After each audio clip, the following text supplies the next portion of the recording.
تو سامعین معلوم ہوا ان دونوں حوالوں سے کہ دیوبندیوں کے حکیم الامت اشرف علی تھانوی میں چھچھورا پن تھا، اور اب چھچھورا پن کا مطلب اگر دیکھنا ہو تو دیوبندیوں کی پسندیدہ لغت فیروز اللغات میں دیکھیے کہ اس کا کیا مطلب ہے۔ پیش ہے فیروز اللغات، اس میں دیکھیے چھچھورا پن کا مطلب لکھا ہے سفلا پن، کمینہ پن، اور اب سفلا پن کا کیا مطلب ہے یہ بھی دیکھ لیجئے، یہاں دیکھیے کمینگی لکھا ہوا ہے۔ تو کیا واقعی اشرف علی تھانوی میں چھچھورا پن تھا، کمینگی تھی؟ آئیے اب ان کی زندگی کے اوراق پلٹ کر دیکھتے ہیں کہ کیا واقعی اشرف علی تھانوی کمینگی اور چھچھور پن کیا کرتے تھے یا نہیں۔ سامعین، امام اہل سنت اعلیٰ حضرت امام احمد رضا خان حنفی قادری بریلوی رحمۃ اللہ علیہ نے 3.5 سال کی ننھی عمر میں طوائفوں کو دیکھ کر اپنی آنکھیں بند کر لیں اور اسے ان کے تقویٰ سے موسوم کیا گیا، تو اس پر دیوبندیوں کی چیخیں نکل رہی ہیں۔ لیکن خود ان دیوبندیوں کے حکیم الامت اشرف علی تھانوی کا حال کیا تھا، کیا آپ جانتے ہیں؟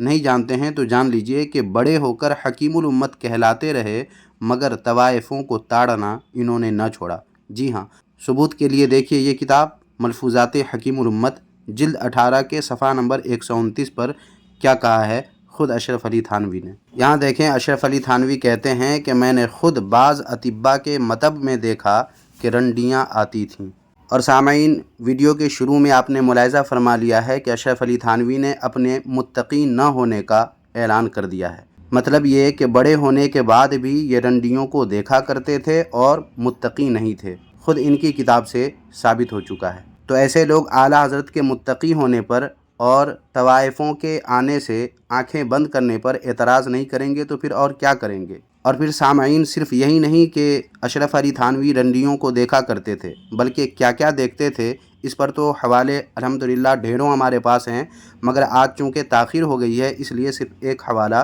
پیش کرتا ہوں۔ چنانچہ یہ دیکھیے کتاب جس کا نام ہے مواعظ اشرفیہ، اور اس کی جلد دوم کے صفحہ نمبر 39 پر دیکھیں کیا لکھا ہوا ہے۔ خود اشرف علی تھانوی اپنے خطاب میں کہتے ہیں، میں نے ایک مرغی کا بچہ دیکھا ہے جس کے 4 پیر تھے، اور آگے دیکھیے کیا لکھا ہے، اور آج کل دہلی میں 2 لڑکیاں جڑی ہوئی نمائش میں آئی تھیں جن کے تمام اعضاء جدا جدا تھے مگر کمر جڑی ہوئی تھی، اور پیشاب گاہ الگ الگ تھی مگر پیشاب نکلتا ایک کے رستے سے تھا۔ دیکھ لیجئے سامعین، یہ جناب نمائش میں گئے تھے کیا دیکھنے کے لیے کہ 2 لڑکیاں جڑی ہوئی ہیں اور ان کے اعضاء تو الگ الگ ہیں مگر کمر جڑی ہوئی ہیں، اور پیشاب کہاں سے نکلتا ہے اور کس سے نکلتا ہے یہ ساری چیز دیکھ کر کے آئے ہیں۔ اب بتائیے، جن کے خود اپنے گھر میں اتنی غلاظت ہو اور جن کا حکیم الامت ایسا ہو جو نمائش میں جا کر کے لڑکیوں کی شرمگاہ کو دیکھے اور 2 جڑی ہوئی لڑکی کی شرمگاہ کتنی ہے یہ دیکھے،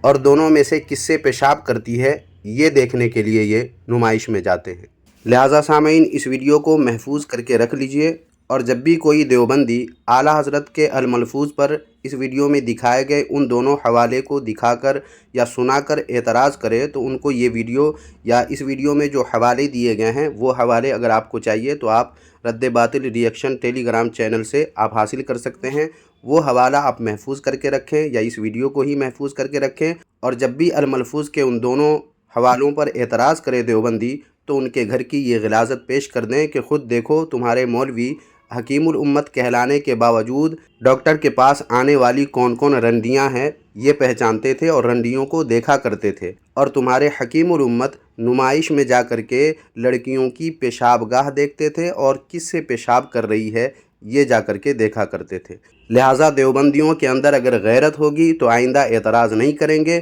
اور اگر پھر بھی اعتراض کریں گے تو چونکہ اب ہم نے سلسلہ شروع کر دیا ہے، دیوبندی چیختے رہیں گے، چلاتے رہیں گے، اور ایک ایک کر کے ان کی غلاظتیں ہم آپ کے سامنے پیش کرتے رہیں گے، دنیا کے سامنے پیش کرتے رہیں گے۔ تو بس سامعین و ناظرین، آج کی اس ویڈیو میں بس اتنا ہی۔ آج کی یہ ویڈیو آپ کو کیسی لگی کمنٹ باکس میں ہمیں ضرور بتائیں، اپنی رائے ضرور دیں، اور اس ویڈیو کو لائک کر کے جتنا شیئر کر سکتے ہیں کر دیجئے تاکہ زیادہ سے زیادہ لوگوں تک دیوبندیوں کی یہ غلاظتیں پہنچے، اور جب بھی دیوبندی اس قسم کے اعتراض کرے تو ان کو ان کے گھر کی ان غلاظتوں کو دکھا کر کے ان کی آنکھیں کھولیں، ان کا منہ بند کرے۔ اس لیے ویڈیو کو زیادہ سے زیادہ آپ حضرات شیئر کر دیں۔ جزاک اللہ خیرہ۔